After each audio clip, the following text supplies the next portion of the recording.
God, I don't know because, I thought Trump was going to win. Definitely not Trump. So I have no idea. Yeah, Trump's definitely lost. Yes. Definitely lost. I have a kind of strange gut feeling that both the Democratic candidates are going to win. I hope so. I hope so too. The really exciting thing is the 100,000 people that have voted that did not vote in the November presidential election. And they have a ton of absentee ballots. Yeah, exactly. It's going to be exciting. Yeah, it'll be a couple days until we wait. Well, here we go, everybody. It's going to be fun. 5, 4, 3, 2.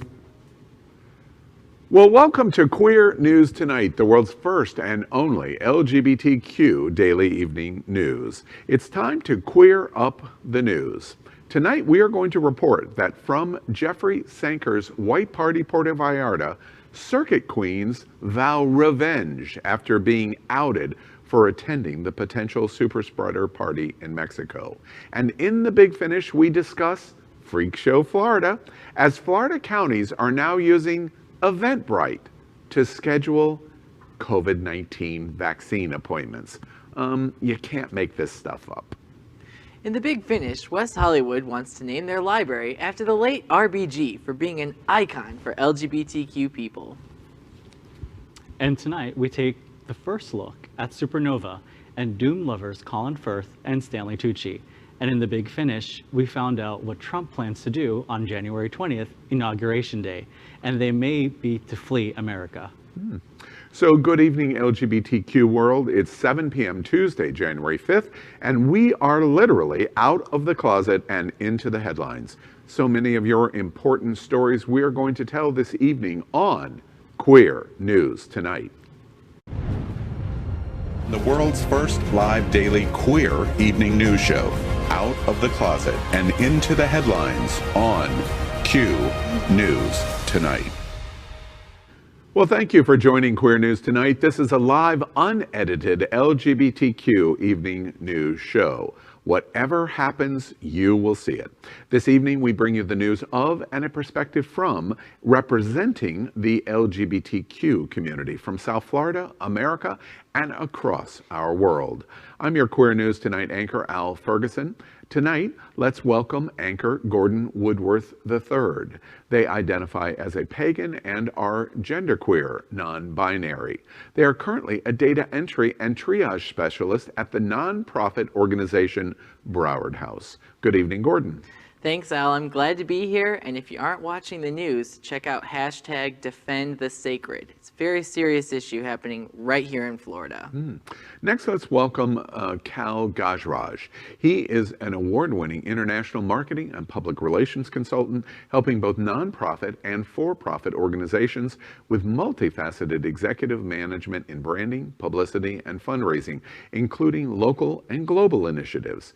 His expertise is in growing a brand, creating an e-commerce consumer journey, and launching innovative projects that boost efficiency, expand productivity, and increase revenue growth. Good evening, Cal.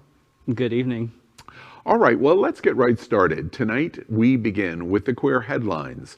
The LGBTQ community in South Florida and across America is diverse. Our community across the world is vast, and here are the bullet points of the queer news for today, Tuesday, January 5th.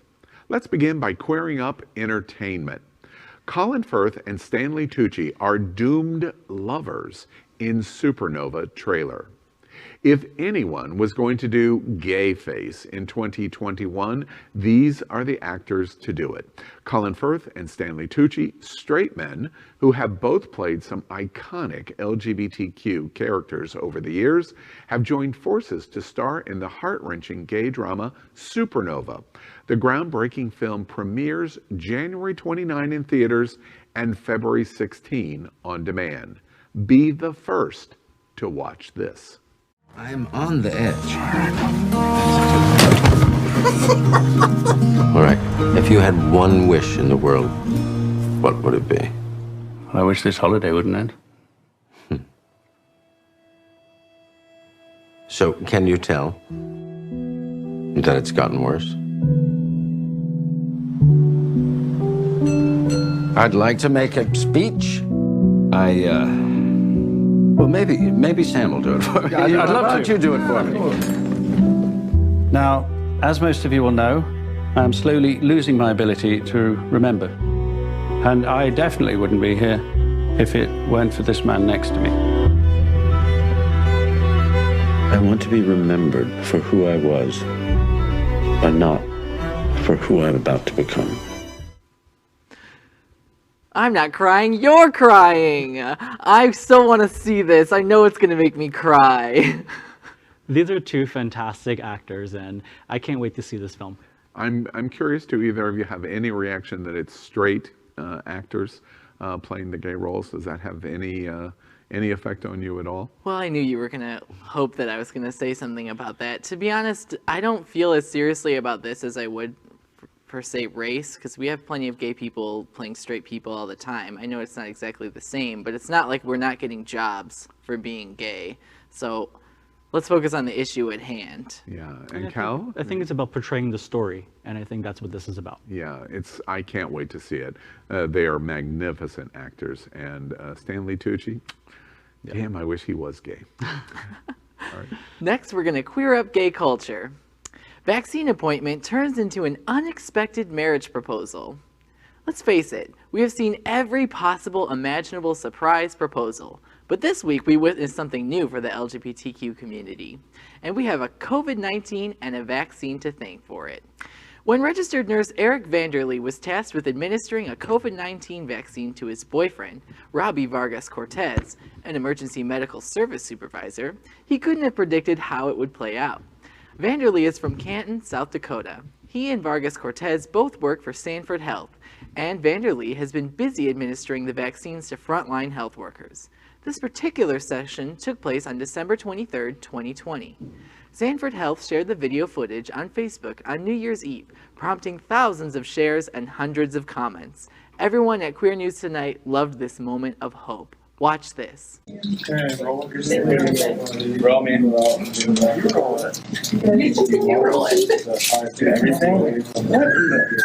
Eric, you're using like a, what is it? So it's been kind of a crazy year. When we were at Lima, And it's been really a fun ride to have you in my life.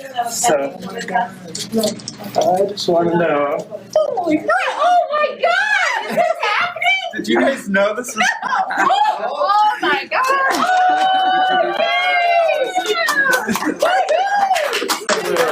Yes.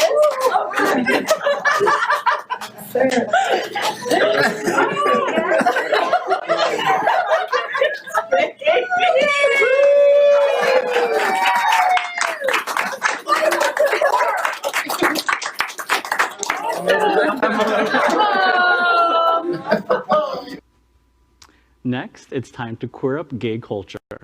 Cirque queens vow revenge after being outed for attending potential super spreader party in Mexico. There seems to be a stereotype in the LGBTQ community called bitter queens. Well, we wonder if it can't be true. Over New Year's, Jeffrey Sanker's white party, Puerto Vallarta, had thousands of unmasked partygoers hide, be secretive, and ban photography of the COVID-19 super spreader event. So as the news broke, reported here at Queer News Tonight, the backlash about being outed was notable. A notable new word that is circulating called COVIDiots, a phrase to pandemic-denying LGBTQ people. A group of circuit queens who have attended a banned dance party in Mexico are buzzing with anger after being outed on social media as dangerously selfish COVIDiots by the Instagram account Gays Over COVID. One of the angry party boys is reportedly a nurse who caught the virus at a different circuit party super spreader event at the beginning of the pandemic and raised tens of thousands of dollars for his recovery on GoFundMe. Organizing the hashtag Gays Over Karens, the men offered a $500 incentive to expose the account owners with the ominous warning, "Let it be known we are coming for them." Party protector Lan Vu said on Facebook, quote, "For so long they have been hiding behind the screen, trying to out fellow gays, making our community as divisive as ever. Seeing how they like to put everybody under pressure, let's see how they like to feel that the target is on them," end quote. The Instagram account has been taken down after the men repeatedly flagged it as abuse for posting screenshots from photos and videos posted to social media by attendees.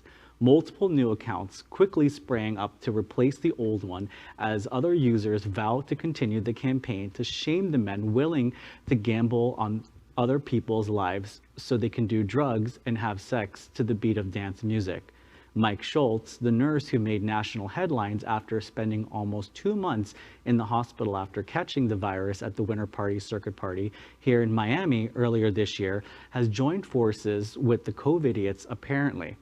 As screenshots showed the coronavirus survivor egging the queens on, Schultz posted photos of his dramatic weight loss after being hospitalized for weeks on a ventilator and raised over $20,000 towards his recovery from generous supporters online. Screenshots show Schultz's account responding to Van's post seeking info on the hashtag #GaysOverCovid account owner and sharing another user's content decrying the inevitable blowback from the community. LGBTQ Nation reports that Schultz shared shared in the post photo, quote, "You fucking bitter queens, always tearing down other gays. Get out of your little gay bubble. At this point, survival of the fittest. It's life, sorry," end quote. At Queer News Tonight, we have reported on COVID-19 dire effects on the LGBTQ community every newscast for the last year. We are the only media in the world that has reported the number of coronavirus LGBTQ cases and deaths in both the United States and worldwide. So the effects of White Party Puerto Vallarta, including this story, will be followed closely. Well, you know, it's very disappointing.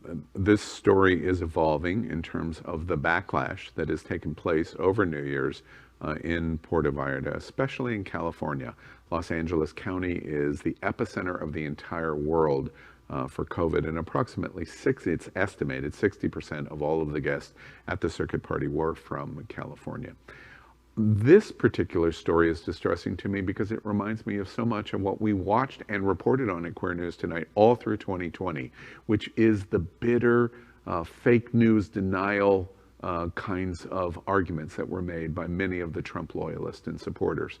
And to try to hide the event, participate in the event, then deny participation, and then attack those that are pointing out you participated in a super spreader event reminds me far too much of the Trump organization and followers, and we don't do that because we're gay.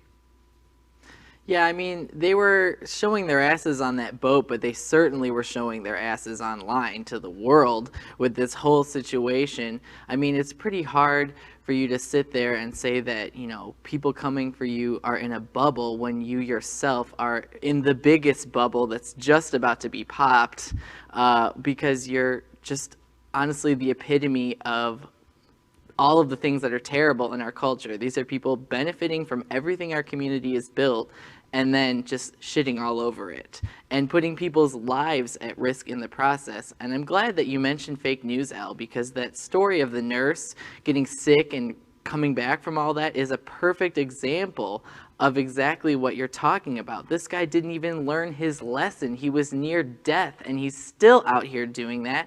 And on top of that, everyone else paid for his medical bills. So I think the whole thing is just really quite unfortunate. Yeah, I think it's really irresponsible, you know, everyone that was involved, and then having to crowdsource for medical bills. You know, it's something that, you know, there's a lot of organizations that are needing your donation, so it's not one of the organizations I would donate to, but it was just very irresponsible. Yeah. Next, we're going to queer up religion. Head of German bishops calls for church reform on LGBTQ plus teachings. The head of the German Bishops' Conference, George Batznig, has called on the Catholic Church to alter its teachings on LGBTQ plus people. In an interview with the German magazine, Bishop Batznig says he wants church blessings for couples who cannot marry in the Catholic Church to be introduced. This refers to people who have previously divorced and same-sex couples. The bishop said, quote, "We need solutions that are not only effective in private, but also have the public visibility, yet make it clear that no marriage is being solemnized," unquote. The current church teachings state that homosexual sex is, quote, "intrinsically disordered." but LGBTQ people are to be treated with respect, compassion, and sensitivity, and without discrimination. Bishop Batsniggs wants this to change everything, saying that homosexual sex should no longer be considered a sin. Next, we're going to queer up the world. Greece just appointed its first out gay cabinet minister. The center-right government of Greece announced the country's first ever out minister this week.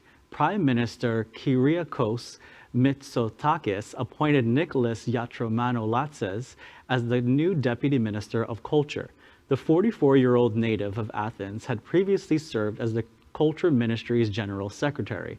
This is not the first time he has made history. His appointment as General Secretary of the Culture Ministry was the first time an out politician had served at such a high level. He was also a founding member on the steering committee of the now defunct Potami political party, a centrist party that had sought to become a key swing player in the fierce and chaotic world of Greek politics. He left the party in 2016, 2 years after its founding. Before this appointment, he has been focused on LGBTQ and human rights. Well, that is our queer headlines for today. So let's catch up on the LGBTQ news surrounding COVID-19 with our special segment we call Quarantine Quickies.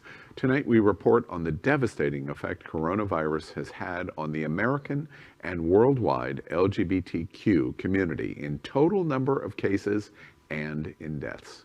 So let's queer up Quarantine Quickies. This open letter to those gay partygoers aboard that sinking ship has gone absolutely viral. An Instagram account called #GaysOverCovid has been publicly exposing gay men who have been openly defying the advice of public health officials during the pandemic. The account, which first appeared last summer, ramped up its efforts over the holidays, posting photos from superspreader Christmas parties, New Year's Eve circuit events, and memes from the gay cruise that just sunk off the coast of Mexico. Now, LGBTQ activist and filmmaker Leo Herrera has posted an open letter to the #GaysOverCovid crowd, and it is going absolutely viral. He writes, quote, "Dear gays partying in Mexico, I want you to know we aren't dragging you or cackling at that sinking party boat because we're jealous. Okay, maybe just a little," end quote. Herrera goes on to list all the reasons why so many people find their behavior problematic. And he doesn't hold back either. Quote, "It's not just the colonizer vibes of locals selling their health with a smile for your margarita. These giggles are because we understand all too well why you're on that boat to begin with," end quote. He then charges the #GaysOverCovid crowd with indulging in some of the dark impulses many LGBTQ people have fought against for decades, including drug abuse, racism, and transphobia. Quote, "You clacking that obnoxious fan at a circuit party during a pandemic is systemic homophobia at work and the failure of our schools for not teaching you AIDS history. It's a confirmation that our worship of the sun-kissed Adonis, that flesh industrial complex of parties and porn, has always hidden a culture of nihilism and death." Hera closes his letter by saying #GaysOverCovid, quote, "embody the most tedious, vapid, and scary parts of us, forcing us to use shame as a weapon and knowing we'll need to unpack yours for years," end quote. He concludes, quote, "Thanks for giving us homework when we have so much else on our plate. Don't get me wrong, we also laughed at you because you look like a fucking clown," end quote. More than 25,000 LGBTQ Americans have died of COVID-19. And a staggering 130,000 LGBTQ people worldwide are lost. Happening Out Television Network lost our friend and host, Ron Bernesky, to COVID-19 and likely infected other hosts, including me, at the very beginning of this pandemic.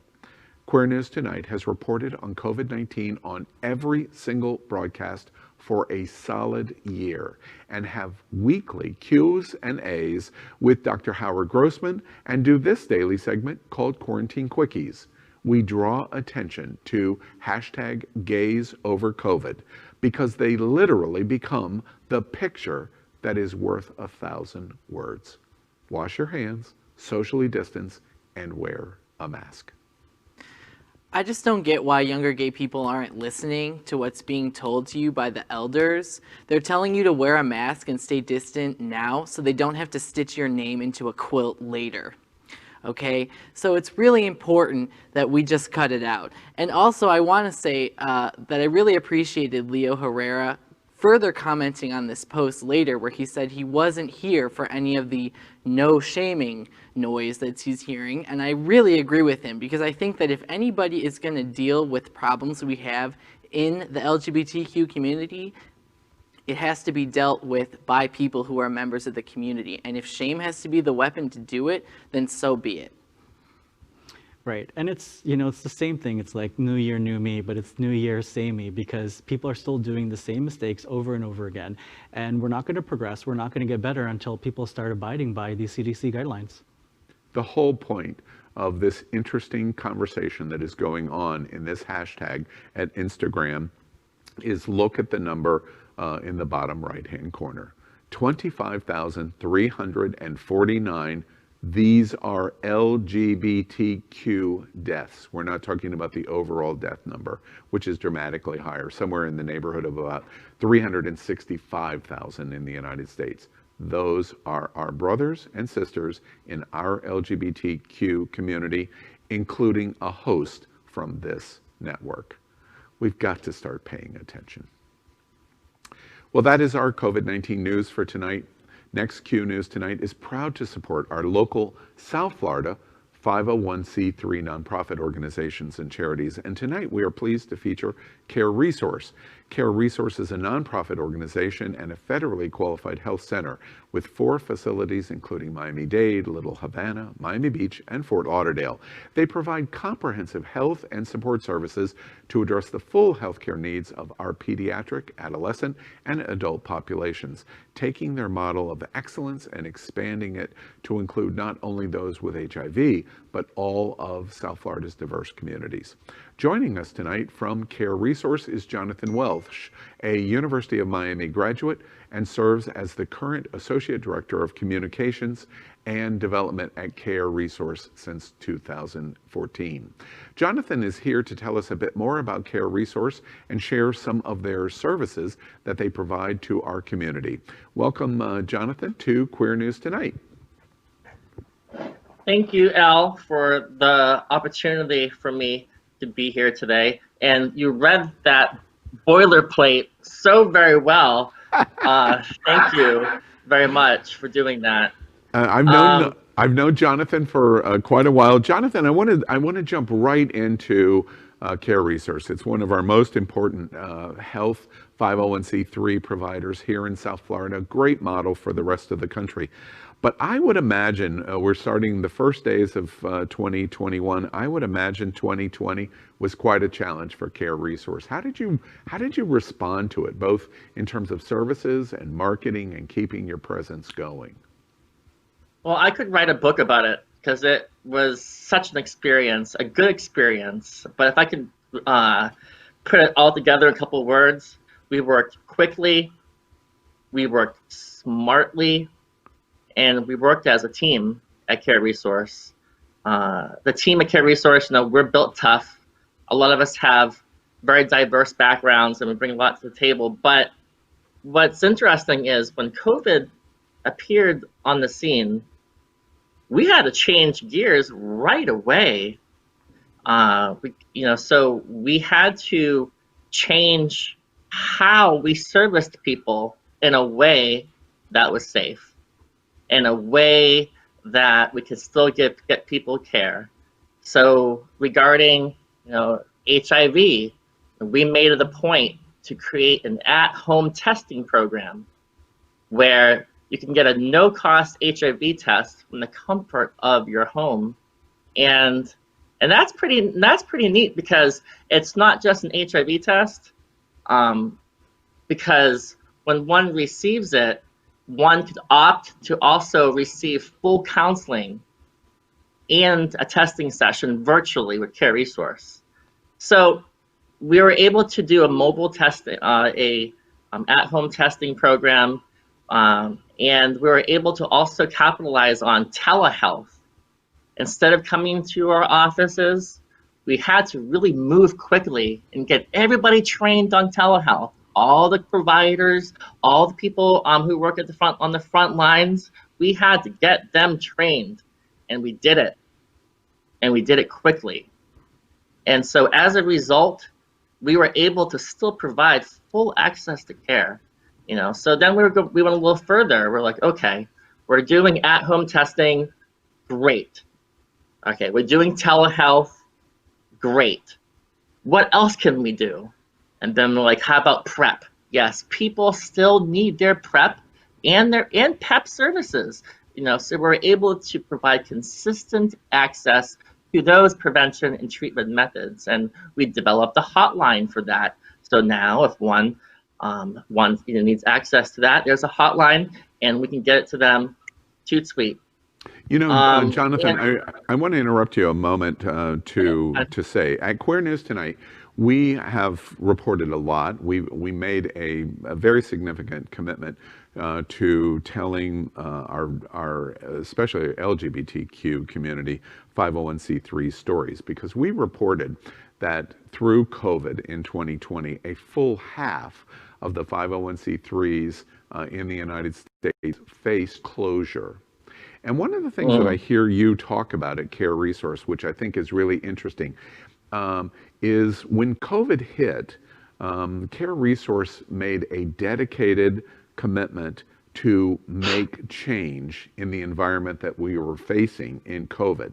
Do you think that that's one of the reasons that even in these incredibly difficult times, Care Resource has not only survived but thrived in terms of providing the services that you provide to the LGBT and broader communities? Good question. But I think to answer that, I would say that, we have our Food for Life food pantry. And when this year, donations to that pantry has increased by 3,000%. Wow. 3,000%. And that's indicative, I think, of community support. We're there for the community all the time. We have our AIDS walk, we do our lunch and learns. We try to be there all we can for the community when we can, all times we can, wherever we can. Okay, but the community came back to us. We worked together, a lot of collaboration, and this was through, friendships, relationships. This was agents. This was like the city of Miami Beach, the city of North Miami. This was, the churches. This was Unity Coalition. This is you. This is really everybody stepping up to the plate. So you know what? I want to sincerely thank all the people during 2020 who have supported our efforts, have donated the Care Resource, and helped bring a smile to all those in need. Absolutely excellent. I also want to ask you, as kind of a conclusion, Jonathan. First off, we invite our viewers and all over South Florida, but other places too that can help support Care Resources' mission. Jonathan, I love that you thank those people that have been so loyal to supporting Care Resource. What is Care Resources' goals for 21? What are you hoping to accomplish? Okay. All right. Honestly, right now it's January 1st. Okay, and that means a lot of people are going to be getting their eviction notices. Okay, there's a lot of people in the community who are living paycheck to paycheck, or maybe not even no paycheck, but we see them all the time in our lobbies and at the food pantry. Okay, so what we did, we're like, okay, how can Care Resource be the most effective during these challenging times? What can we do right now? And you know what we did? we developed an emergency assistance fund, okay? And this fund that we generated, that we came up with, what does it do? It's for food vouchers. It's for urgent housing assistance. We can help with people's mortgages, rents, utility payments. It's to help with medical and behavioral health services. It's for COVID-19 testing for uninsured. Like, this emergency assistance fund so far, like, we created it in response to COVID, you know what I mean? But since we've created it, we've been able to help hundreds of people every day, not every day, but throughout the pandemic. And this is really because of donations, because this is money that comes right into Care Resource and dedicated going straight to patients. So if one wants to be part of that, I say go on to careresource.org, and there's a button there called Donate, and do that. And this is the time. It's a new year, and I just want people to really consider the tremendous impact that you can make right now, and and give as generously as you can. Yeah, I think, Jonathan, that is a great closing sentiment. Careresource.org. I'm repeating that. We're putting the phone numbers up in front of you if you want to help support, and we encourage you to do that at Care Resource. They serve all over South Florida, and they're a great model. There are organizations like Care Resource in your community. If you're not familiar with them, reach out through your Pride Center or your LGBT organization, and they'll direct you to your community's organization like Care Resource. And Care Resource is one of our primary healthcare supporters of our community here in South Florida. And Jonathan, I have to say, just a minor clarification, we're not taping you, so it's not still January 1st. Today is January 5th as we do this live interview. So we're a few days ahead of January 1st now. Yes, so the need is there. The need is there, absolutely. Well, Jonathan, it's been great having you on Queer News Tonight, and we hope... Thank you, Al. Keep up the great work. You guys do a lot of tremendous things for the community. You're a voice. People really, your show is getting more and more spectacular and dynamic, and happy 2021. Yes, absolutely. And Jonathan, great hearing from you, and everybody reach out to Care Resource and help support this vital organization. Jonathan, thank you for being with us tonight at Queer News. All right, well, next we are reporting, as you can see here in this example, Happening Out Television Network helps support our LGBTQ community. It's a fundamental mission for us. And an example is Sunshine Cathedral, the world's largest queer church here in Fort Lauderdale.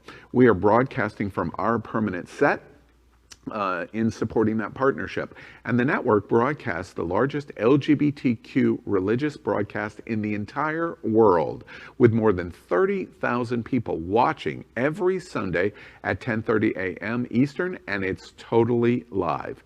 We encourage you to tune in. Our campaign of sponsorship proudly supports Sunshine Cathedral is my queer church. Watch this.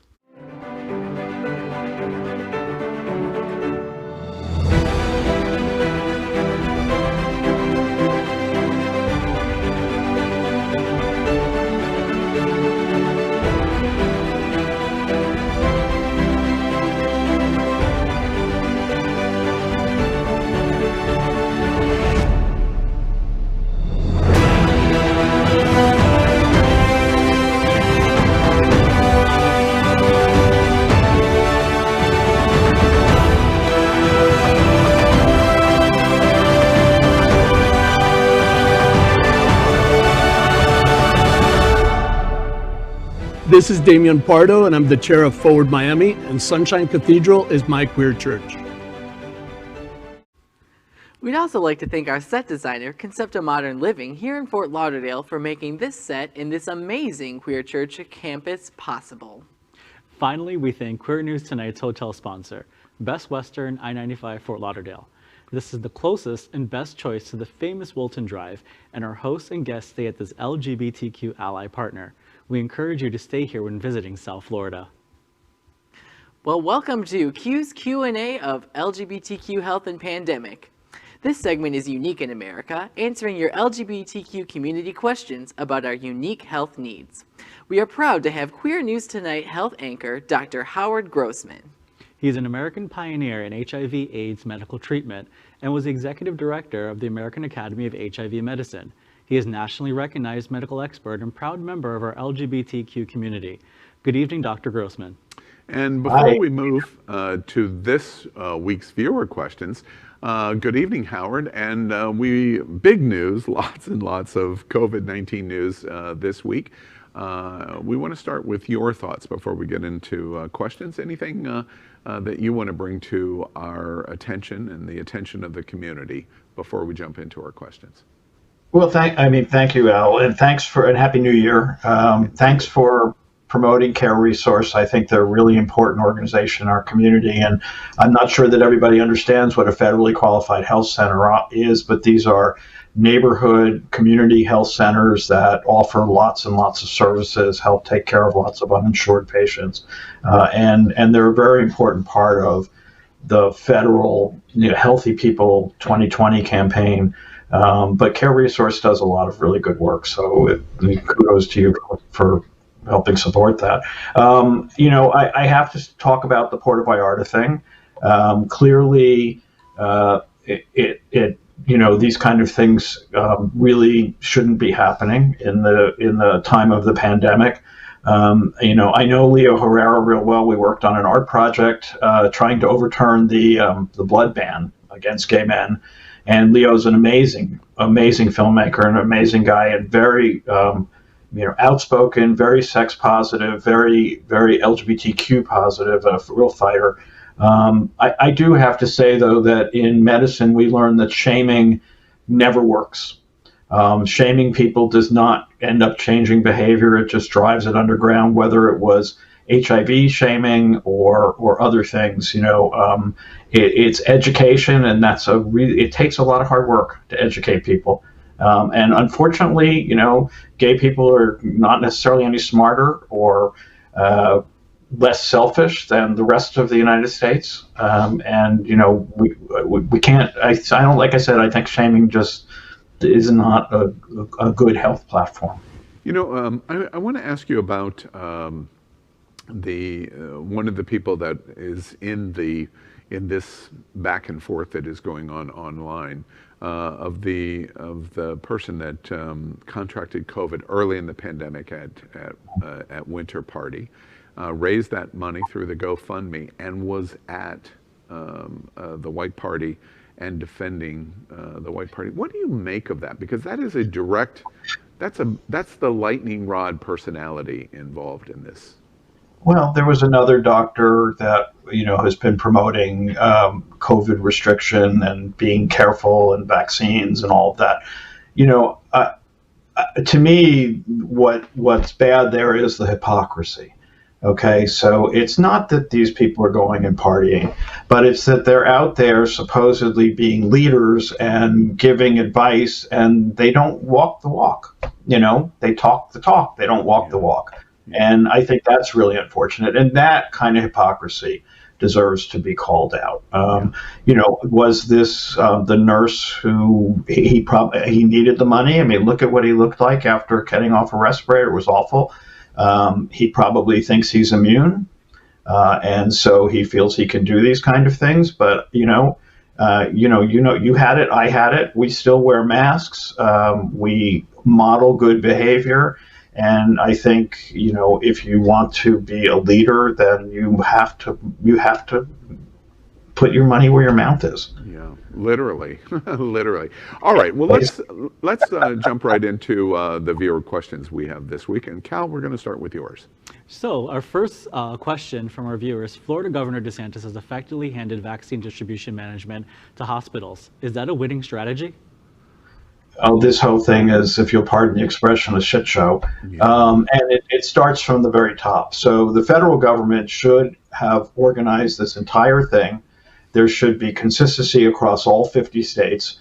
But thanks to, thank God, lame duck Donald Trump, the federal government has felt that it's our job to just get the vaccine out the door. After that, our hands off. So they punted to the states punted to the counties, and the counties are punting to the hospitals. So I salute the hospitals in South Florida. They're trying to do their best to get out as much vaccine as they can. To, the Broward County, where we are in Fort Lauderdale, has set up. They're turning a big site from testing to vaccination. But they got 25,000 doses of vaccine, and in 2 days, the website was overwhelmed. Every appointment was booked. So clearly, there are lots and lots and lots of people, especially here where we have so many elderly people who want the vaccine. But it's just been a horrible rollout, and I don't know how the hospitals are going to handle this. Yeah. Do you expect it'll get better?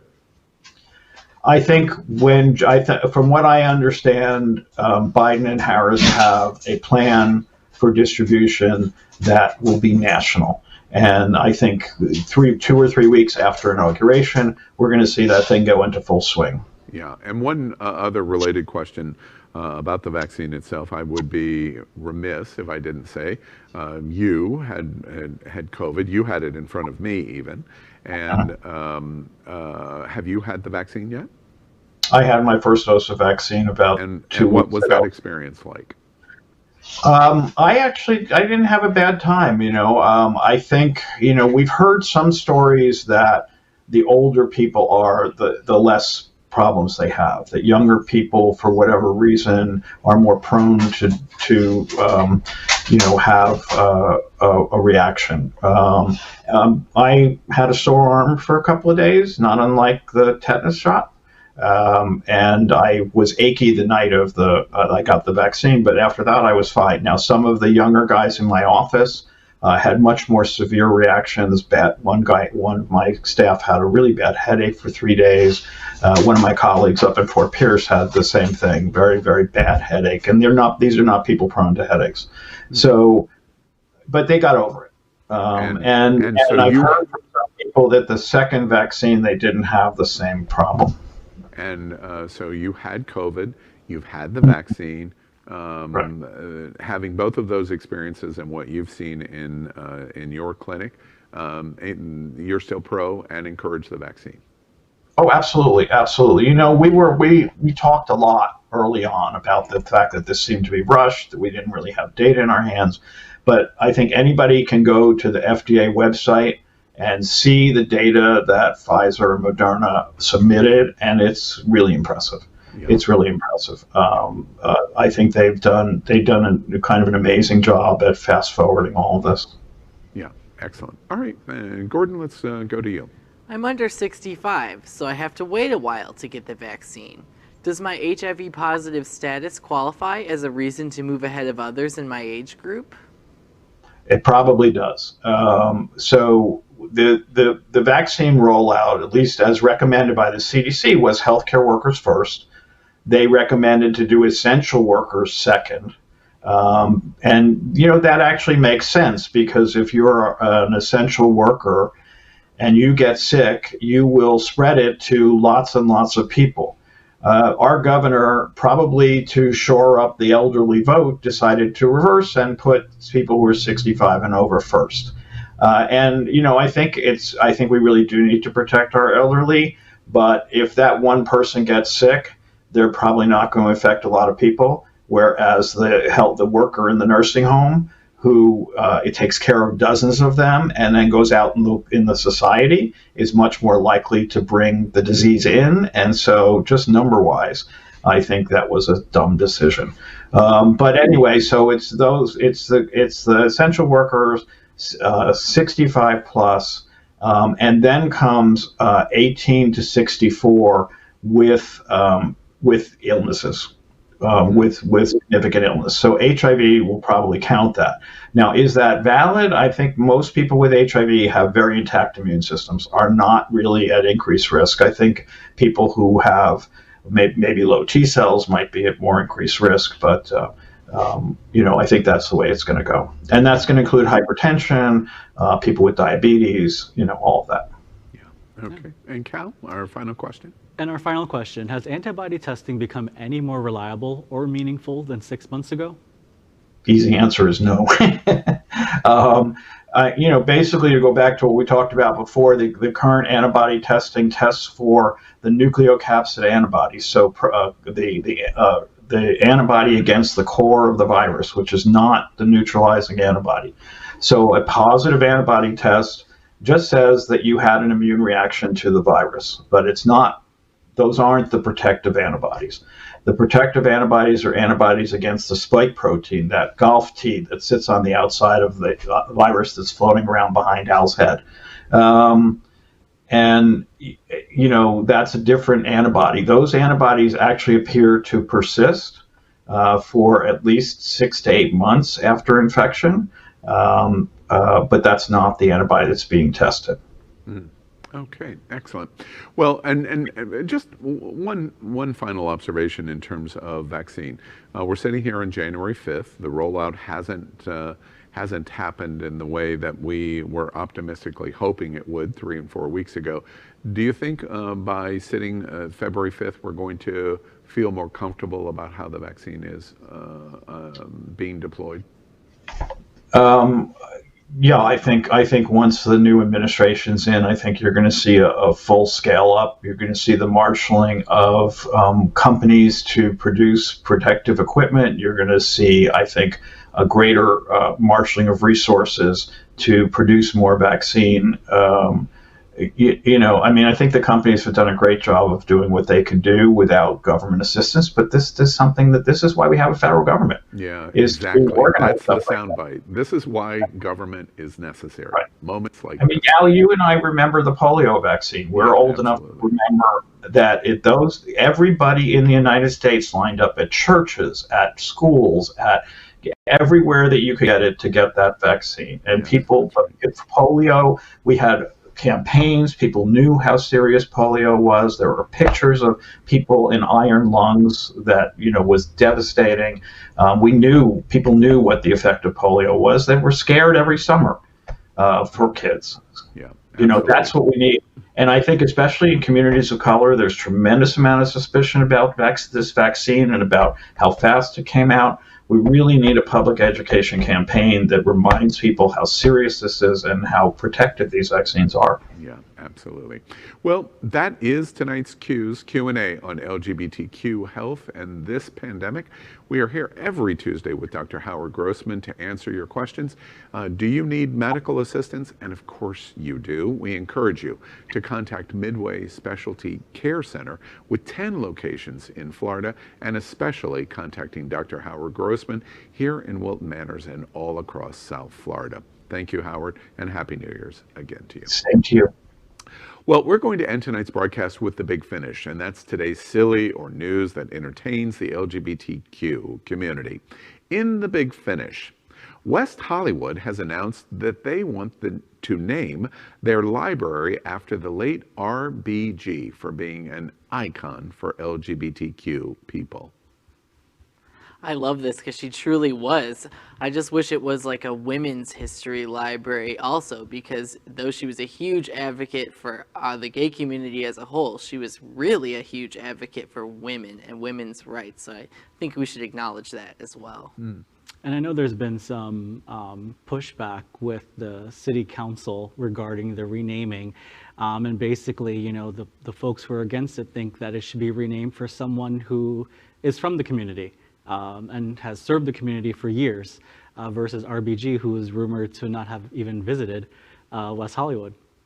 That's interesting. And I heard a rumor that you had a chance meeting with RBG. I did. I got to meet RBG a few years ago at the Glimmerglass Festival, at the premiere of the opera that was based off of her. So that was a really unique experience. Yeah, I'm jealous as all hell. The big finish. Official plane used by Trump will be flying to Scotland just before the Biden inauguration, new reports show. What's this all about? I love this because originally when I saw this topic, I thought to myself, well, I'm going to tell the audience as a member of the Graham clan, fuck Trump, Scotland doesn't want him. But it seems that the Prime Minister of Scotland beat me to the punch, if you didn't see that. The Prime Minister of Scotland has come out publicly and said, please, Mr. Trump, don't come to Scotland. And it's just added to the list of places. I guess he's not welcome. He can't go to New York. He can't go to Georgia. He can't go to Mar-a-Lago. So. It's fine. He has friends in Russia. He'll go there. Yeah, exactly. Exactly. That's it. Can't you feel that the world's closing in on Yes. You can just feel it, right? when half of the world celebrated his loss. Yeah, exactly. All right. In the big finish, you can't make this stuff up. I'm just telling you, you can't. Freak show, Florida. Florida counties are using Eventbrite to schedule COVID-19 vaccine appointments. Eventbrite. I feel like this just proves how much of a libertarian nightmare Florida is. Like, we don't even have the proper infrastructure we need to schedule appointments, to the point that facilities are having to use Eventbrite to get people scheduled. Did I mention Eventbrite? I love this for someone who's worked in arts and entertainment for years, and go Eventbrite. Yeah, I'm a huge fan of Eventbrite, and bravo to them who they're trying to make this happen. Because if anyone's ever tried to use any type of government website, shame on them for making this so difficult. In other words, you're advocating Ticketmaster to schedule our health care. Ticketmaster, Live Nation, Eventbrite, you name it. All right. Well, I'm a big fan of Eventbrite, true.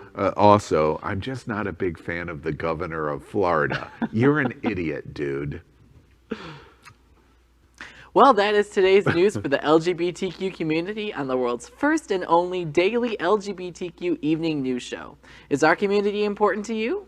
Then help us by liking and subscribing, ring the bell for updates, share the news. We're the only television live video news that is out of the closet and into the headlines. We need your support. I'm your anchor, Al Ferguson, and on behalf of anchors Gordon Woodworth III and Cal Gajraj, we will see you daily, and that includes tomorrow night at 7 p.m. Good night, America. Good night.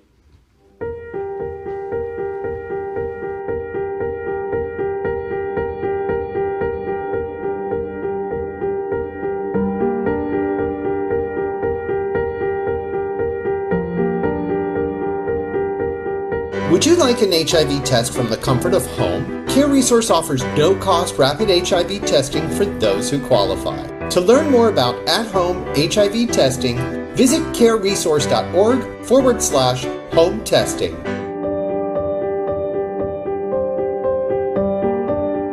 In times of uncertainty, your sexual health is more important than ever. If you recently tested positive for an STI or you're experiencing symptoms, you may qualify for a no-cost doctor's visit at Care Resource. For more information, visit careresource.org.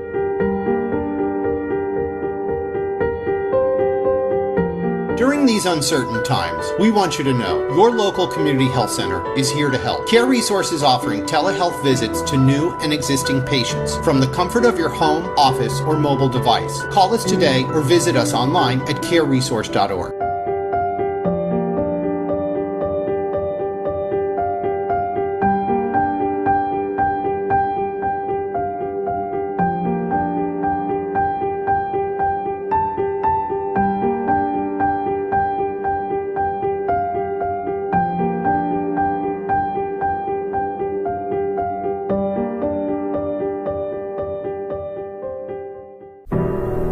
What started as several individuals coming together in time of crisis has grown to over 275 dedicated healthcare professionals. What started with one location and purpose has now grown to span 2 Florida counties with 4 locations, providing everyday healthcare. What started with feeding a handful of people over 30 years ago has grown to serve meals and groceries to hundreds of clients each week. Because when we combine local and global talent, we've risen to solve some of the world's biggest challenges. Whether it was working with drug manufacturers pioneering life-saving medications, to today, helping to end a global pandemic right here at home, while at the same time, growing to meet the emerging healthcare needs of a rapidly growing population. And what makes all this possible? Commitment. A dedicated staff committed to providing only the best in healthcare. Me. Me. Me. A compassionate team of individuals specialized in their fields. I. And competence, providing a one-stop service taking us into the future together. I'm in it together. We're in this together. We're in it together. Compassionate, competent, and committed care. Your community source for healthcare is Care Resource.